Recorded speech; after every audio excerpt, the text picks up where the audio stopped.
mais ou menos assim como eu sinto. Todas as vezes que eu volto, não só conhecer a professora Ana Maria, mas eu acho que ela mudar o meu jeito, né, de perceber a ciência, de perceber a pesquisa e de perceber como lidar, né, funcionar, né, não só no âmbito das emoções, porque a gente tem essa coisa, nossa, eu amo dar aula, assim, mas para além de dar aula, como é que você consegue instrumentalizar isso? E a professora Ana Maria, ela consegue fazer isso muito bem, né? Tira, Isabel, isso é muita emoção, tira.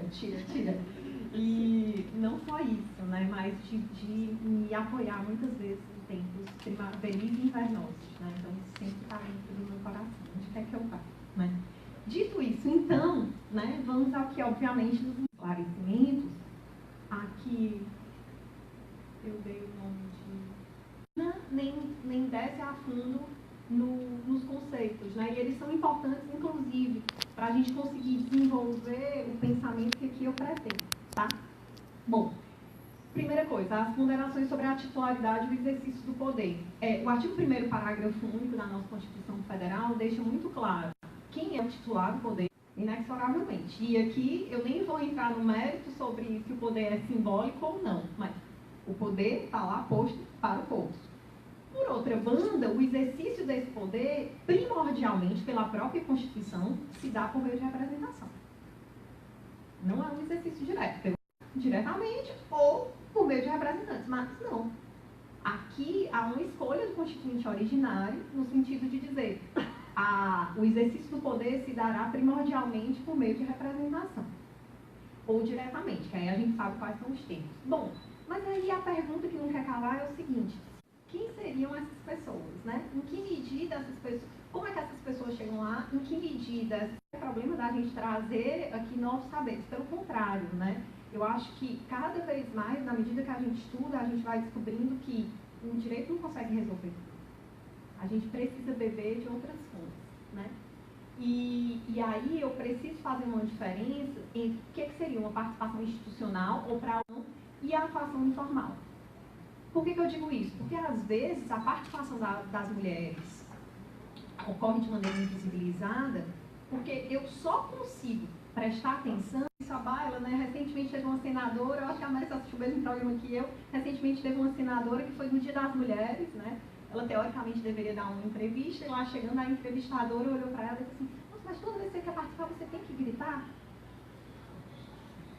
E vindo uma pergunta de outra mulher, né? Então, a participação, essa participação, teoricamente, mas há uma atuação que ela é informal, que se dá por meio de quê? Dos conselhos, dos sindicatos.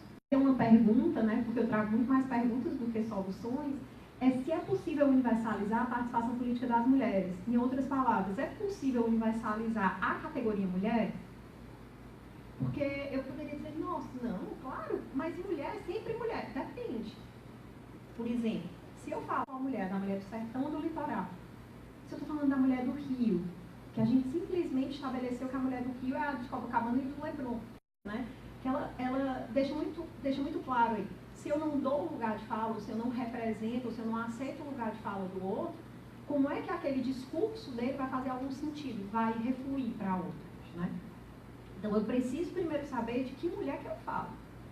E se eu estou, o discurso dela chegar aos demais. Nesses termos, e aí eu poderia pensar onde eu moro hoje, em Goiás, né?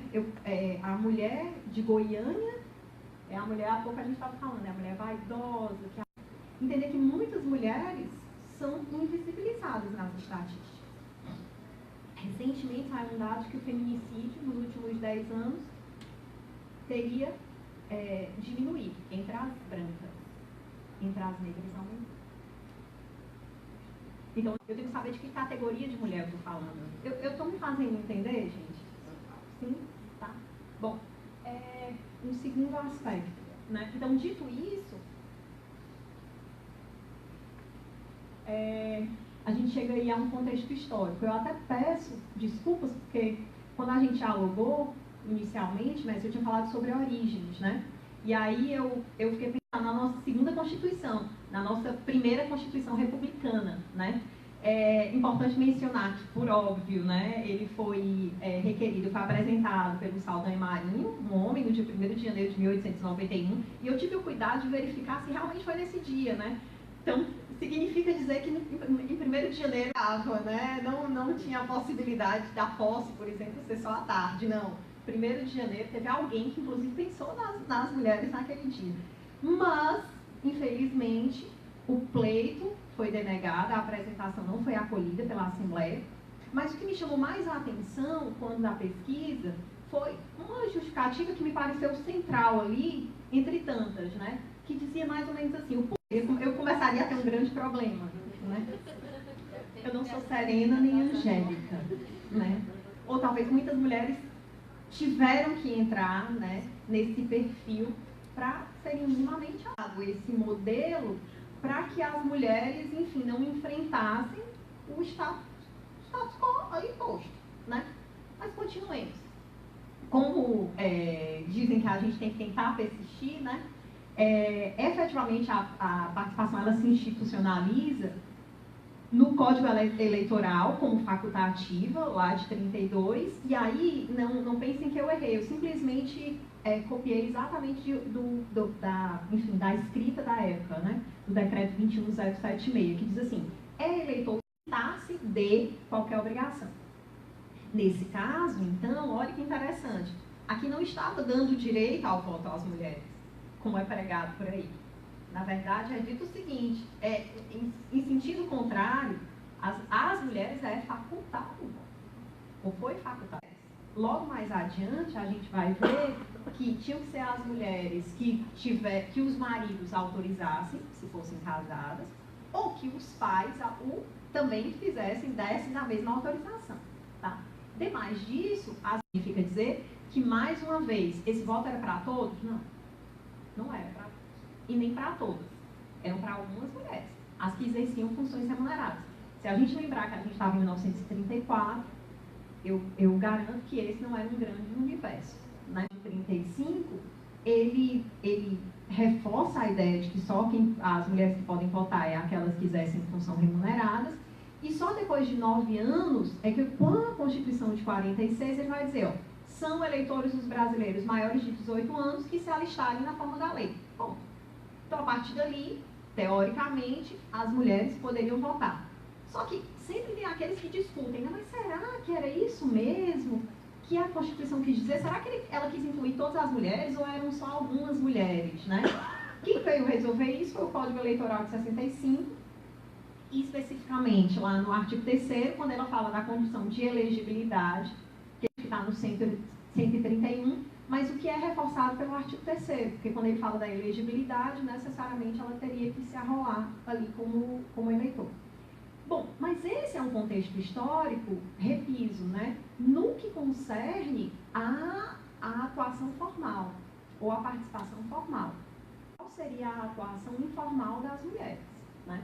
E aí, caminhando um pouco, considerando que a gente está em 65, eu preciso lembrar que, em 64, um ano antes, né, as mulheres elas saíram de casa, começaram a sair de casa, pelo menos trazendo mais visibilidade às suas discussões, a partir de marchas, né? Eu tive a marcha pela família, por Deus e pela propriedade, né? Pedindo ali que o golpe fosse instalado no Brasil.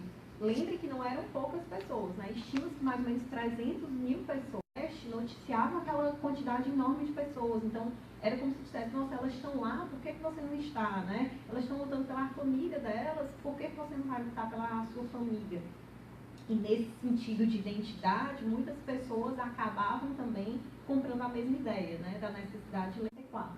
Do mesmo jeito que existiu, e aí, num primeiro momento, de grandes segmentos civis, inclusive que fizeram parte do governo, que monitoraram e que financiaram a ditadura. Então, a gente sempre coloca a conta da ditadura para os militares, mas é sempre bom dizer que, quando eu falo de golpe, eu não estou falando apenas de um golpe militar, mas eu estou falando de um golpe com apoio significativo dos civis.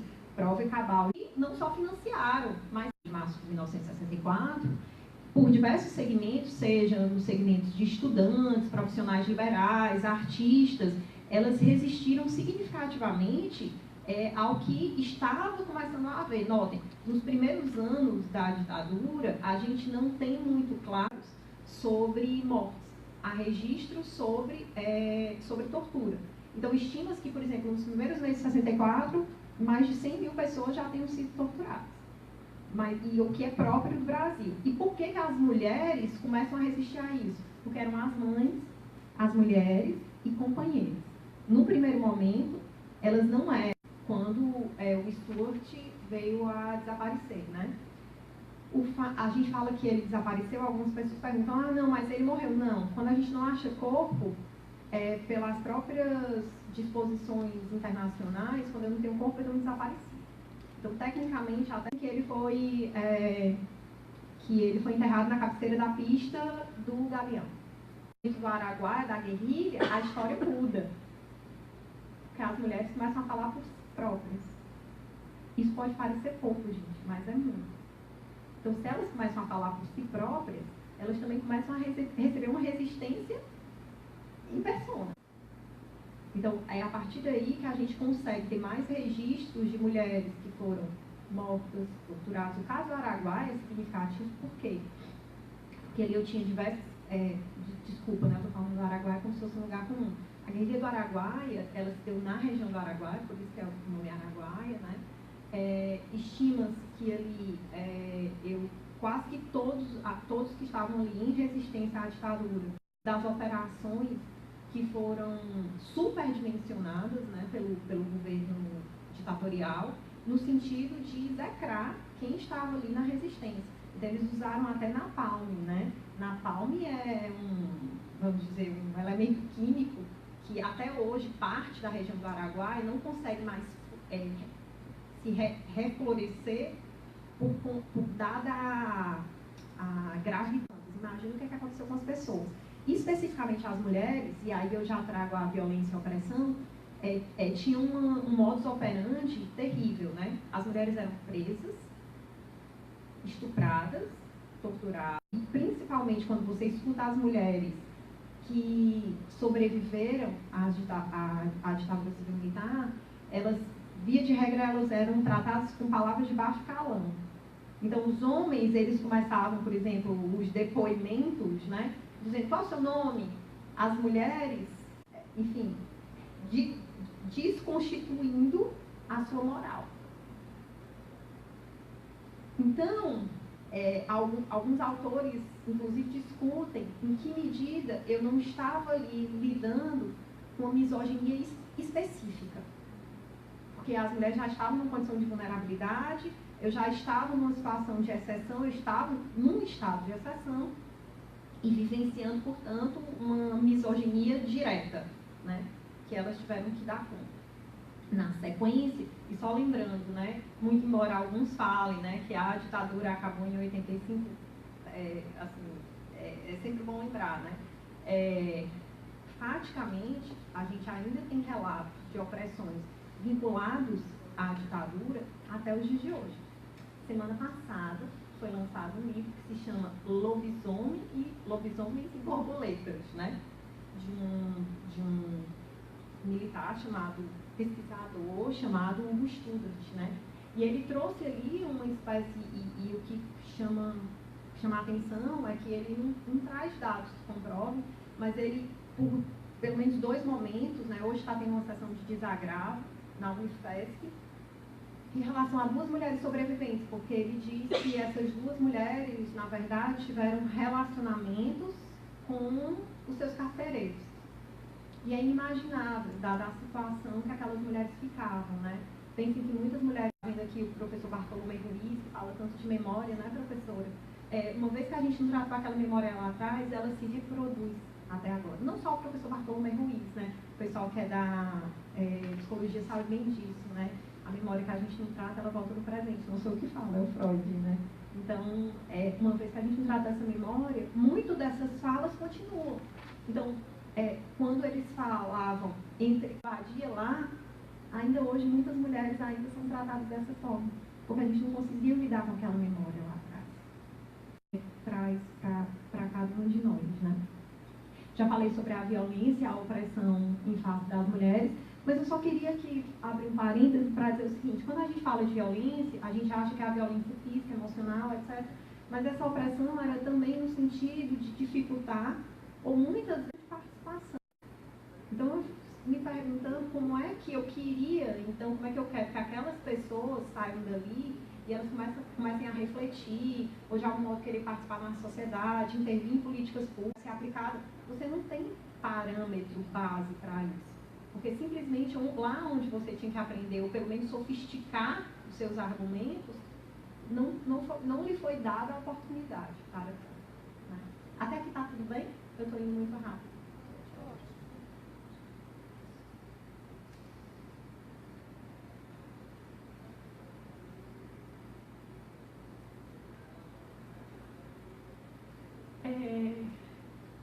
Em 85, formalmente, a gente termina com a ditadura. Invisibilizações, né? Quando a gente fala de participação das mulheres, e que dizem, nossa, mas a mulher não participa. Ledo engano, tá aí, ó. Então, a primeira grande referência nos movimentos pela anistia, hoje, quando a gente fala de anistia, a gente sempre fala como, porque foram vários movimentos. Foram vários movimentos, mas a primeira discussão em todo, e foi 75, a lei só saiu em 79, né? Essa semana, ela fez quase 40 anos, né? Ela fez 39.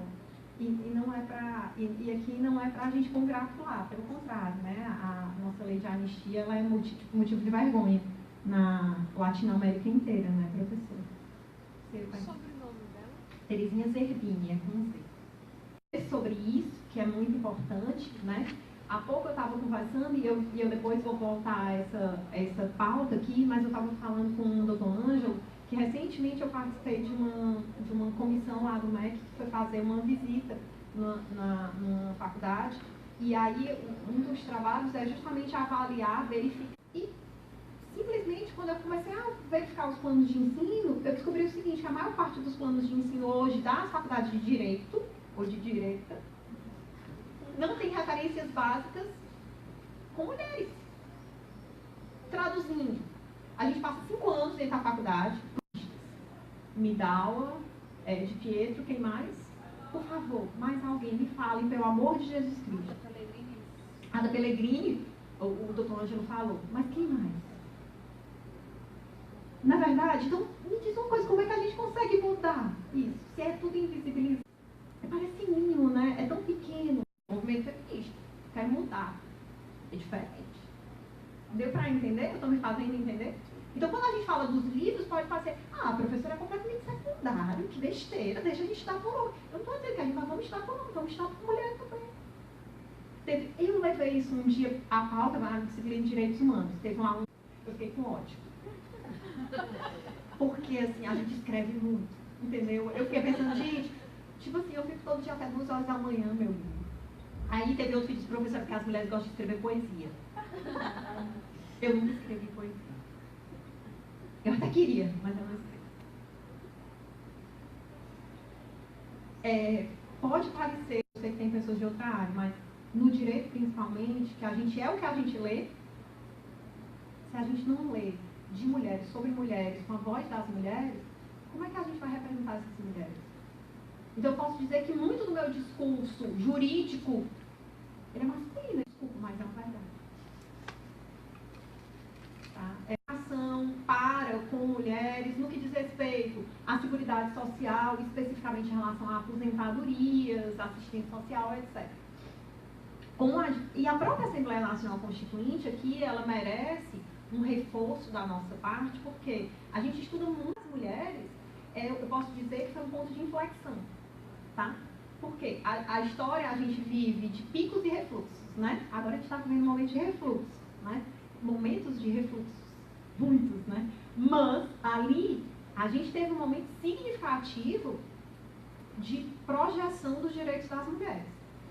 Nós éramos poucas, mas por trás de nós tinham muitas. Tinha muita gente trabalhando na atuação informal. Lembra que eu falei lá no começo? Então, as mulheres dos sindicatos, as mulheres dos movimentos, as mulheres colhendo a assinatura no meio da rua para as emendas populares.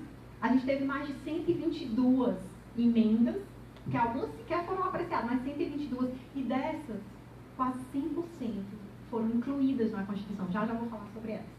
A gente não comenta sobre isso. Por que a gente não vai nos anais lá?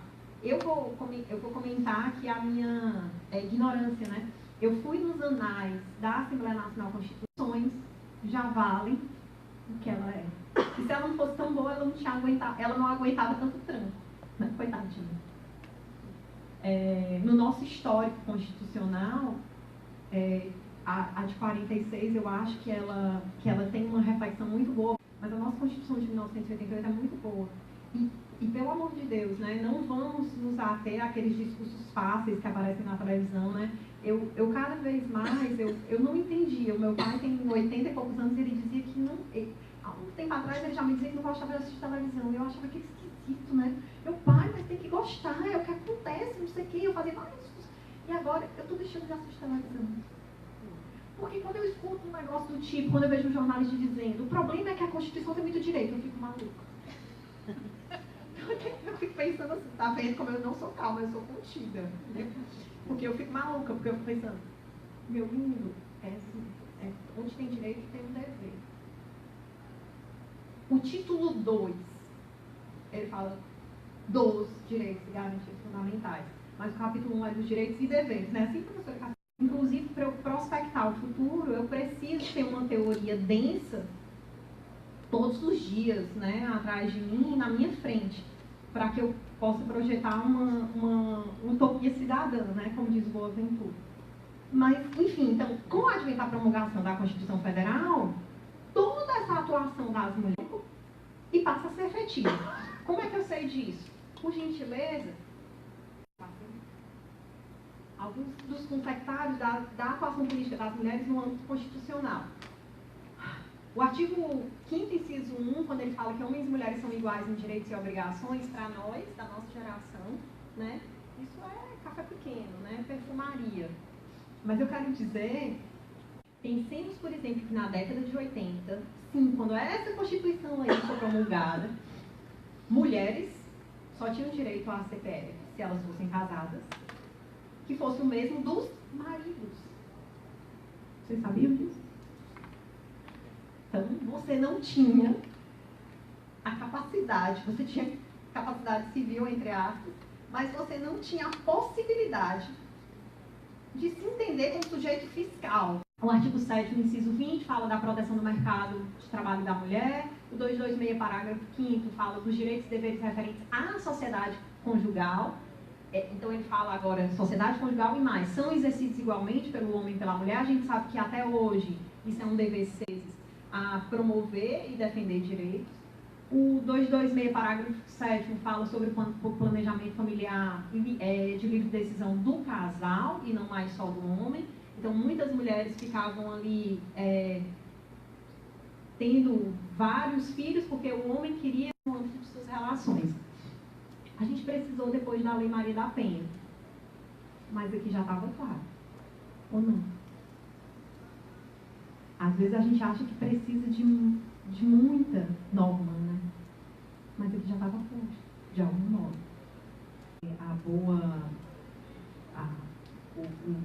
O bom trato com a hermenêutica jurídica que fizesse valer a posta. Eu estou falando do âmbito constitucional. Por exemplo, a certidão de nascimento era assim, filha legítima de. Quem é que lembra?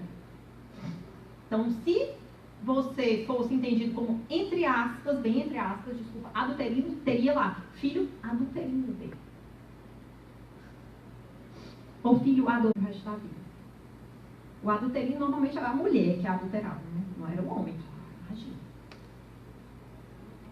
São as pequenas coisas, né? A burocracia do Estado, ela também está repleta de simbólicos, né? Como diz o professor Pierre Bourdieu. Tá cheio de... Ainda é importante mencionar especificamente os resultados institucionais pós-2003. Por que pós-2003? Eu não posso deixar de falar que quando eu tenho governos de matriz democrática, popular, de algum modo, até mesmo pela pressão, eu tenho um orçamento para promover e defender a mulher. Isso foi muito importante, para o bem e para o mal. Até enquanto durou. Foi bom enquanto durou. Secretaria, um status de ministério. Que parece também ser completamente secundário, mas não é. No âmbito prático, orçamentário, da administração, da coisa pública, isso tem um significado todo especial, que é fazer valer a política, dar prioridade para a política, orçar, movimentar, discutir, enfim. Também merece ser ressaltado lá em Salvador, né? A Bahia de todos os santos lá, e todos nós lá, naquela coisa maravilhosa, e a mesa toda masculina, tinha uma mulher. Todos os representantes falaram, exceto quem? A mulher. Conselho Nacional de Pesquisa em Direito, pós-graduação, pesquisa em Direito. Eu não estava falando com pessoas ali que não conhecessem sobre essa matéria. E a única mulher que ali estava foi a única que não falou. Então eu pergunto, na ciência, no meio científico, há também preconceito? Claro. Quantas de nós, e já vou citar, né, quantas de nós não somos como a senhorita Tris, né, que dá a ideia e alguém diz assim, nossa, que interessante sua ideia, mestre. Vamos ver se tem algum dos rapazes aqui na mesa que não gostariam de executá-la. A ideia é da mestre, mas quem vai executar é outro. Ou então, quem é o cabeça de... Tem rupturas que precisam ser feitas. Muitas vezes elas são internas, mas outras vezes elas são externas. Então a gente tem que de algum modo forçá-las a, né?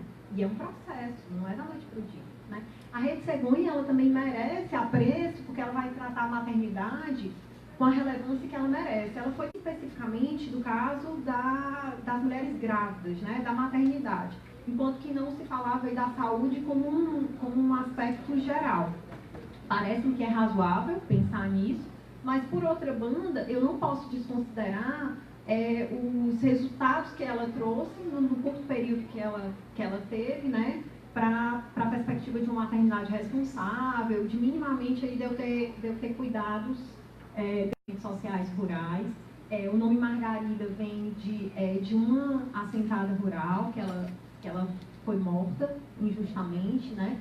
E eu já tive pelo menos 5 marchas, elas começaram com 20 mil pessoas, hoje eu tenho mais de 100 mil pessoas vinculadas direto ou indiretamente a essas nomes, né?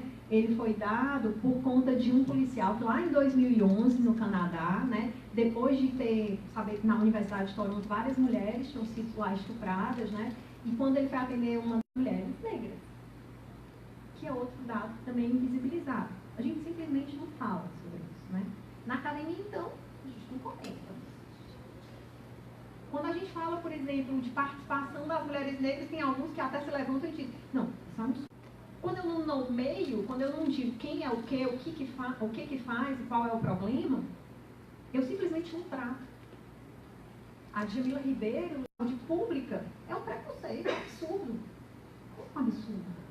Como é que eu vou fazer uma política pública específica se eu não sei o que, quem e de que modo eu tenho que tratar? Então, quando eu invisibilizo, inclusive eu prejudico investindo dinheiro numa política equivocada. Ainda há que se falar sobre os coletivos feministas, a grande maioria elas têm até no máximo 30 anos, claro, tem exceções, como algumas, né, um pouco mais de 30, mas no geral são meninas jovens que elas decidem se juntar sobre alguma temática ligadas à questão da indígenas, etc. Né? E as redes sociais é uma atuação informal que merece aqui também uma reflexão. Por quê? Às vezes pode parecer que as redes sociais, elas democratizam. Ou as pessoas dizem, mas eu quero desabafar, então eu vou para a rede. A gente tem que pensar em que medida esse desabafo ele é efetivo. Ele redunda em política pública? Ele redunda em verba? Ele redunda em, de algum modo, pressão popular? Se redundar, ok. Se não, talvez a gente tenha que repensar em como construir essa atuação informal nas redes. Eu não tenho resposta para isso. Na verdade, ninguém tem resposta, né? Mas a professora Flávia Biroli, lá da UNB, ela traz aqui algumas pistas, né? Talvez a gente tenha que pensar em como usar a rede no sentido de aglutinar com outros movimentos, né? Não só movimentos de mulheres ou para mulheres, mas pensar, por exemplo, nos movimentos de questões ligadas a gênero, a questão ligada à etnia, de com que medida a gente pode combinar tudo isso e aí sim formar uma grande frente para pensar em promover e defender direitos, mas como pauta, né, como agenda, e não só simplesmente como desabafo na rede. Tá?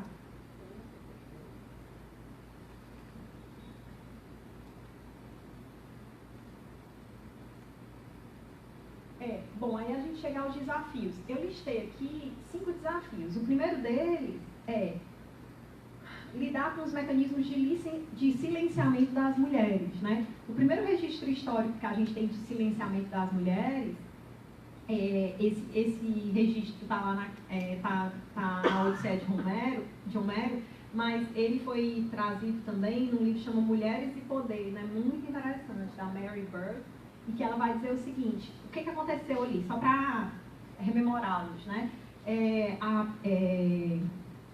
Ulisses tinha ido para a guerra, tinha que voltar, mas não estava conseguindo, por N mil fatores, que eu não vou entrar no mérito, não estava ali conseguindo voltar para casa. A mulher dele, Penélope, arrasada, sofrida, tentando costurar, né? Escila, costurar, fazendo de tudo, tentando de algum modo, né, sobreviver à partida do marido, né, ou à não chegada do marido. E ela tinha um filho novinho, chamado Telêmaco. Um tal Telêmaco, e um dia ele chamou alguém para ir lá declamar versos, etc. E aí, quando a Penélope desceu da sua torre, ela viu que ele estava declamando poemas muito tristes. Ela disse: nossa, eu já estou triste, será que não dá para você mudar esse tipo de poema? E aí o filho, que pelo que a gente lê deve ser um adolescente, diz o seguinte, ou um recém-saído da adolescência: mamãe, volte para os seus aposentos, para o seu trabalho. Porque aqui, como em outras palavras, o seu discurso não é bem visto. Então ela cala, é o primeiro, entre aspas, cala-boca histórico. É clássico, né? Mas aí a pergunta que não quer calar: como é que pode um menino recém-saído das fraldas dizer isso para a mãe? Porque desde do mundo clássico, quem fala é o homem, não é a mulher. A masculinidade, ela estava extremamente vinculada ao discurso. Para as mulheres, o que era dado era o quê? Era o recato. Era, naquela época, assim, bela recatada do lar. Então, ali, na Odisseia, eu tenho claramente, quando a gente fala do mundo clássico, como se fosse uma grande referência, né? De participação de quem? Para quem, né? Não foi especificamente que a gente vê lá em Homero, né? Eu também gosto de sempre citar o caso da senhora Trix, que eu falei há pouco, né? Eu vou trazer até a foto dela, que o original é esse, né? Que é em inglês, né? Então ela é a única mulher nessa reunião, e aí essa é uma figura clássica, né? Sobre o silenciamento de mulheres. E aí o chefe dela disse: nossa, é uma excelente sugestão, né? Talvez algum homem que esteja aqui presente possa executar. Tá? Então essa é uma forma de silenciar. Depois disso, o que é que você fala? Você não tem o que falar, né? Ou então você diz: não, peraí, a ideia é minha, né? Mas, voltando, é importante também citar esses dois termos que têm sido muito utilizados, né? O mansplaining e o mensterrupting. O mansplaining é quando um homem tenta lhe explicar como se você nunca tivesse ouvido falar sobre aquela matéria, aquela temática. É mais ou menos assim: não, Isabel, deixa eu te explicar o que é Constituição. Ou então, mensterrupting é o que aconteceu à própria Carmen Lúcia, né? A presidenta Carmen Lúcia, a presidente Carmen Lúcia lá do STF, ela trouxe os dados, não foram construídos por ela, mas foram por estudantes que foram repassados lá pela a ministra Sotomayor dos Estados Unidos, né, do Tribunal Constitucional Americano, da Suprema Corte Americana, que dizia o seguinte: as mulheres ministras de Suprema Corte, Supremas Cortes, elas são interrompidas 18 vezes mais do que os homens. É 18 vezes mais. Então, você começa a falar, e aí ela até perguntou, né? Diz que a ministra Sotomayor perguntou: nossa, lá no STF, como é que é? Bom, quando nos deixam falar, a gente fala pouco. Quando nos deixam falar.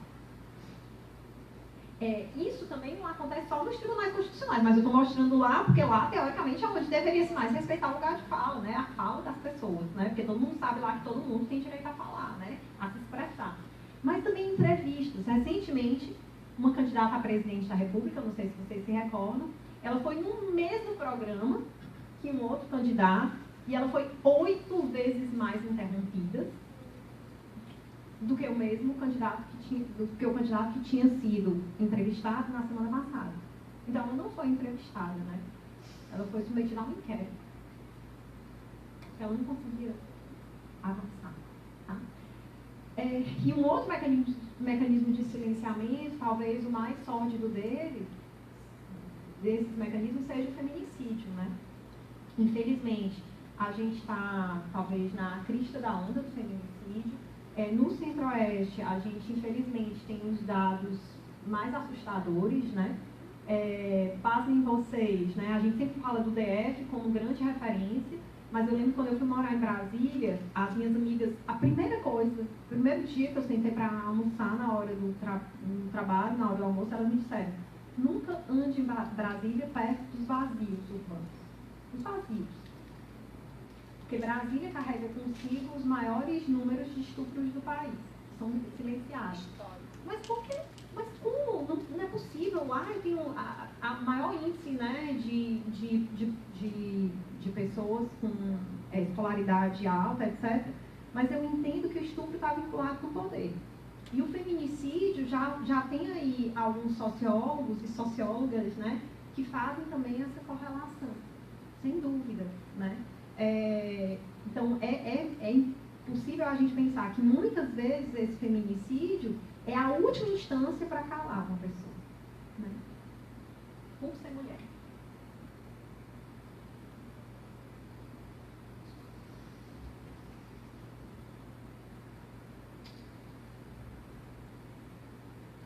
Um outro desafio é a participação na política tradicional, porque normalmente como é que as mulheres são ali caracterizadas, né? E aí eu comentei o caso aqui da entrevista. Normalmente as mulheres são caracterizadas ali, as mulheres que falam muito, né? Elas são histéricas na política, né? Elas têm que romper barreiras. Então parece que não é um lugar que lhe pertence. Ali não é o seu lugar de pertença. Você tem que fazer muito esforço para estar ali, né, Raquel? Majoritariamente, qual é a origem das mulheres políticas? Via de regra, ou elas são mulheres de políticos, ou são filhas de políticos. Agora, muitos estão dizendo assim: olha a renovação, a juventude da política. A juventude não é nada de novo, é mais do mesmo, né? Porque são filhos de alguém, ou são mulheres de alguém. Então, nesse sentido, essas mulheres, elas já carregam consigo as propostas, já não são próprias, né? Então, elas já têm dificuldades. Somadas às limitações temáticas inerentes a toda e qualquer carreira política de mulheres. Porque todo mundo acha que mulher só vai discutir o que ali? Direitos sociais. Como assim? Será que... Mas por que essa mulher vai se meter numa comissão de finanças?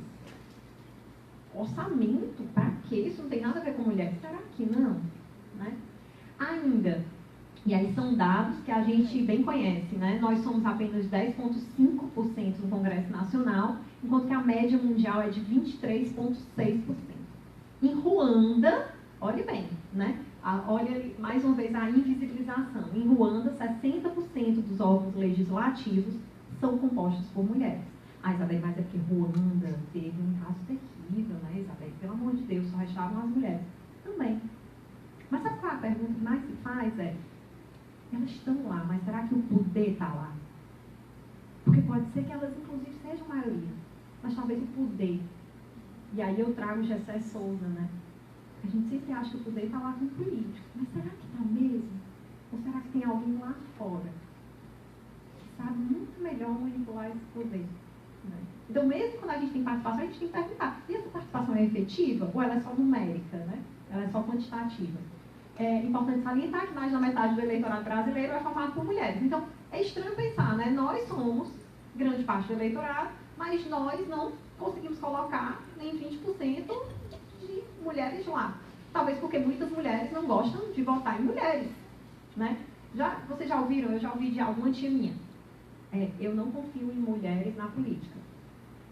Do mesmo jeito que tem tias suas, provavelmente vai dizer que não vão em médicos homens, ou não vão em médicas mulheres, porque não confiam. Ou então, um dia eu estava dirigindo e aí alguém do meu lado falou, nossa, mas tinha que ser mulher para fazer um negócio desse no trânsito, né? É tudo introjetado, já está lá, né? Então, como romper com isso?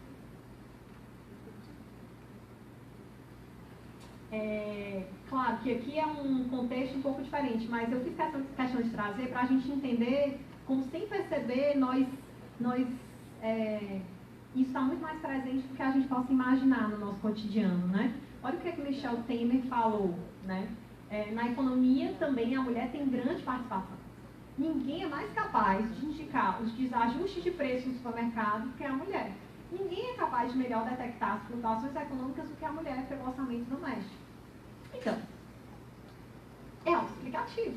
Para muitos homens, essa é a participação das mulheres.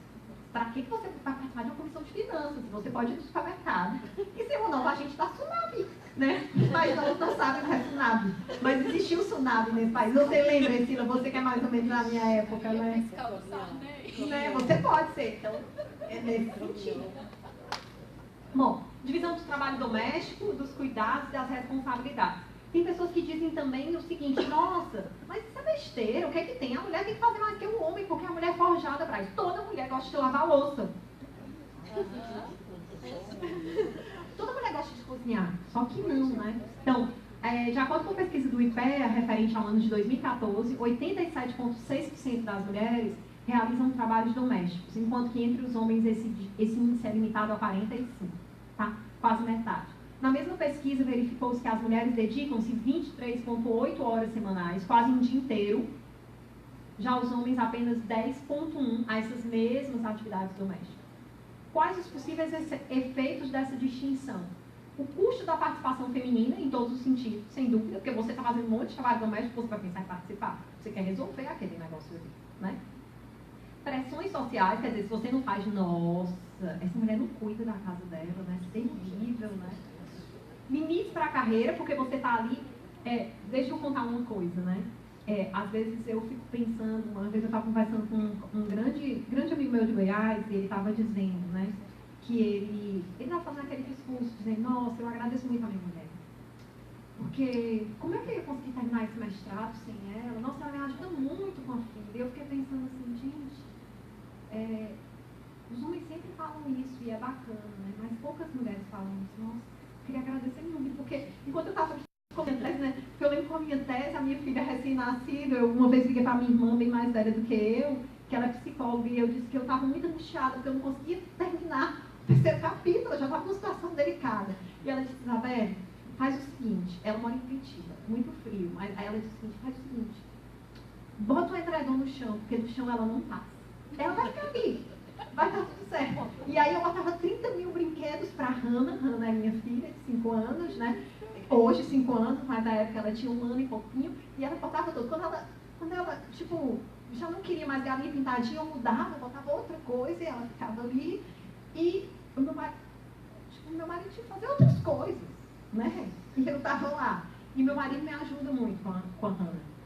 Mas o que eu quero dizer é que, muitas vezes, para a gente produzir, enquanto mãe, a gente tem que esperar o filho dormir, ou ele se aquietar, ou qualquer outra coisa, ir para a escola, ou você se acordar 2 horas da manhã.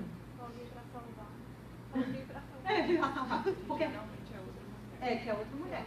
Então, do contrário, você não consegue. Essa é a real, né? Indiferença para com a política, porque você acha que a política é um lugar péssimo para você. Então, para que você vai, diante desse contexto, se a política ela não me respalda, ela não cuida de você, ela não traz creche, ela não traz escola, ela não me ajuda em nada, o que é que você vai se meter em política? Né? E aí, ó, essas são as médias dos afazeres domésticos. Esse é um dado do PNAD de 2013. Eu não sei se vocês perceberam, mas no Nordeste eu tenho a maior quantidade de, maior discrepância entre homens e mulheres, tá? Onde as mulheres trabalham mais horas do que os homens, tá? E no Centro-Oeste, quando eu fui fazer a análise, eu verifiquei, olha que interessante, tanto os homens quanto as mulheres trabalham menos, ou seja, fazem menos atividades domésticas, né? Então eles, tipo, deixam pra lá, né, professora? Aqui é interessante também, se é a ocupação das mulheres em espaço de poder. tá? A primeira parte do gráfico é de 2013, a segunda é de 2014. Não pensem que a nossa cor ali é a lilás, né? A nossa cor, por referência, padrão é a lilás, mas não é. A lilás é a dos homens. Nós tivemos, quando a gente pega ali o valor total de 2003 e de 2014, a gente teve um significativo, talvez uns 30% de aumento, né? Mas notem que são nas funções médias ainda, não é de diretoria geral, tá? Então, ainda as mulheres alçam a condição de funcionárias, servidoras, empregadas, etc., beleza. Mas quando chegar a condição de poder, aí é outra história, tá? Conforme dados levantados pela revista Exame, a taxa de frequência média no ensino médio é 10 pontos percentuais mais altas para as mulheres. E aí tem uma diferença também entre as brancas e entre as negras. No mercado de trabalho, a média salarial maior é de quem? Obviamente, dos homens, né? O terceiro desafio é a invisibilização da potência feminina, né? Esse foi um dado que eu fiquei assustada. 70% dos livros publicados por grandes editoras brasileiras entre 65 e 2014 foram escritos por homens, né? Então vem a calhar o que a gente falou sobre os planos de ensino lá do curso de Direito, né? Eu já comentei sobre eles, rebaixamento institucional da SPM, que é a Secretaria de Políticas para Mulheres em 2016, ela também traz uma invisibilização, porque ela diminui o orçamento e, enfim, as políticas de promoção e defesa dos direitos das mulheres. Aqui, quando a gente tem esse momento de crise, não tem como pensar não falar sobre, não dizer, né, reproduzir essa fala da Simone de Beauvoir, que ela diz: nunca se esqueça que basta uma crise política, econômica ou religiosa para que os direitos das mulheres sejam questionados. Esses direitos não são permanentes. Você terá que manter-se vigilante durante toda a sua vida. Então, não são um dado, né, são construídos, né? Não pensem que já está posto, está tudo ok. A universalização da categoria da mulher, eu falei há pouco, né? Eu trago como referência a professora a Djamila Ribeiro, porque esse talvez, embora seja um livro curtinho, ele talvez seja um dos livros que mais tem impactado ultimamente, né? Porque ela coloca às claras essas intersecções que a gente tem entre raça, orientação sexual, gênero e classe, mas também como essa desconsideração dessas intersecções, ela pode gerar um feminismo hegemônico, que é um feminismo de quem já manda. É interessante, ela traz uma fala de uma ex-escrava americana, chama Sojourner Truth. E ela diz que na primeira onda do feminismo, né, as mulheres queriam o quê? Voto. Eu quero ter direito ao voto. E aí ela diz: nossa, aquelas mulheres ali com pena de ganso, pedindo direito ao voto e dizendo que querem trabalhar, elas não representam. Porque eu trabalho desde que eu nasci na senzala. Eu não quero direito ao voto, eu quero direito à dignidade. Como a escrava Anastácia, vocês já viram? Que usava aquela máscara para não falar. Então, eu não posso dizer, já que eu disse que são múltiplas categorias de mulheres, eu não posso dizer que o que as mulheres de classe média americana, quando lançaram o nome da primeira onda do feminismo, elas queriam voto, elas estavam representando todas as mulheres, elas não estavam. Porque tinham mulheres que elas estavam simplesmente dizendo: ó, olhem para mim aqui, ó, a minha demanda é outra, por dignidade. E para mim é mais premente.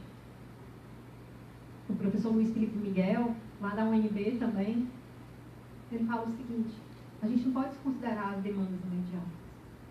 Ah, mas isso é secundário. Não, é secundário para mim. Comi antes de vir. Mas quem tá querendo comida, eu não acho que é secundário. Porque a pessoa tem que se politizar. Talvez para ela seja luxo. E eu tenho que reconhecer isso. Não que eu não posso desconsiderar a minha utopia, as minhas discussões de longo prazo, ok. Mas eu também tenho que considerar que outras pessoas têm outras visões. E que as necessidades são para ontem. E elas são importantes também. As mulheres negras, elas estão em situação de maior vulnerabilidade social. Aqui eu não estou falando nenhuma novidade, né? Eu também não poderia deixar de falar, né, no caso da Marielle Franco. A Marielle Franco, era uma defensora de direitos humanos, não sei o que mais pensem. Por exemplo, o caso do Marcelo Freixo, é deputado, né, estadual, está concorrendo agora a vaga de deputado federal. Mas ele também, do mesmo jeito, teve várias resistências ali, no caso das milícias, do Rio, etc. Mas ele não teve o mesmo tratamento que a Marielle. Inclusive, a forma como as pessoas se dirigiam ao Marcelo Freixo não é a mesma forma que se dirigia a Marielle.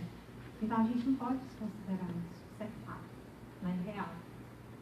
Nesse contexto também, aí eu trago dados, né, que o número de mulheres negras assassinadas cresceu 50% entre 2003 e 2013, enquanto que o índice de feminicídio das brancas caiu em 10%, tá? Mas quando a gente pega o conto total, ele aumentou, por conta das mortes, dos homicídios das negras, né? Alguns feminicídios, né? As mulheres negras também são mais vitimadas pela violência doméstica, não sou eu que digo, é o pessoal lá do Ligue 180. Elas também são mais atingidas pela violência obstétrica, sim, isso existe, né? E pela mortalidade materna, sim, isso existe, né? Atualmente, cada 100 pessoas assassinadas no Brasil, 71 são negras, e a cada 23 minutos morre um jovem negro da periferia. A gente está falando aqui, eu acho que eu já estou falando há quase uma hora, desculpa, eu estou perto de terminar, mas nesse ínterim, 3 jovens negros morreram. E a gente não dá atenção para isso, isso é completamente secundário para a gente. É como se fizesse parte do sistema, né? Apenas 7,9% dos municípios brasileiros contavam com delegacia especializada para a mulher em 2014. As delegacias das mulheres foram criadas na agenda feminista lá atrás, na década de 80. Em 2014, menos de 10% dos municípios têm delegacias para a mulher. Ainda tem homens que dizem, é um absurdo, a delegacia da mulher nem existe. Como é que é absurdo? Por fim, né, em relação às perspectivas e possibilidades, né, aqui são possibilidades, tá? Enfim, são votos de otimismo que eu faço. Primeiro, a ampliação da participação informal por meio dos movimentos e coletivos feministas. Eu tenho muita fé que esses movimentos e coletivos feministas, de algum modo, eles podem interferir na agenda política. E é isso que a gente está vendo, né? Direto ou indiretamente, no que tange aos direitos à saúde, promoção de direitos, a questão da democracia. A gente tem visto muitos desses coletivos tendo voz e de algum modo podendo interferir nas políticas públicas, né? Aumento das mulheres no parlamento brasileiro, as últimas pesquisas dão conta, né, que a gente vai ter uma renovação, não é tanto que a gente quer, mas é uma renovação de mulheres no parlamento. Seja no Senado, né, já saiu, eu não sei quantos viram aí a última pesquisa, diz que a gente vai ter pelo menos de 10% a 15% a mais de mulheres, né? Eu espero que as nossas assembleias estaduais também tenham, né, mais mulheres.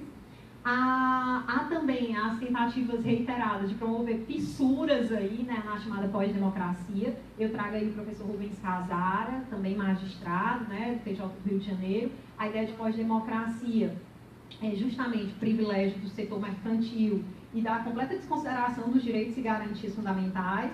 Então, a ideia é promover fissuras nesse sistema, e aí as mulheres têm trabalhado, sobretudo, para demonstrar que, por exemplo, aquela tal reforma da Previdência, ela seria contrária à dignidade, contrária aos direitos, e tentar fomentar a necessidade de proteção de todos e para todos, né, dentro do Estado. Necessidade de estabelecer um debate estrutural acerca das condições igualitárias de participação, e não só de mulheres, mas de que tipo de mulheres, quais mulheres que participam mais, quais que não participam de jeito nenhum, quais que são invisibilizadas, que merecem ser visibilizadas, e, por fim, o enfrentamento do passado para construir um futuro mais plural, justo e emancipatório.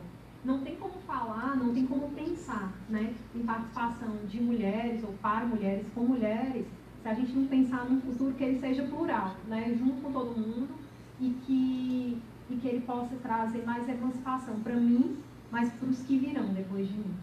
Tá certo? São essas as considerações, viu, gente? Muito obrigada.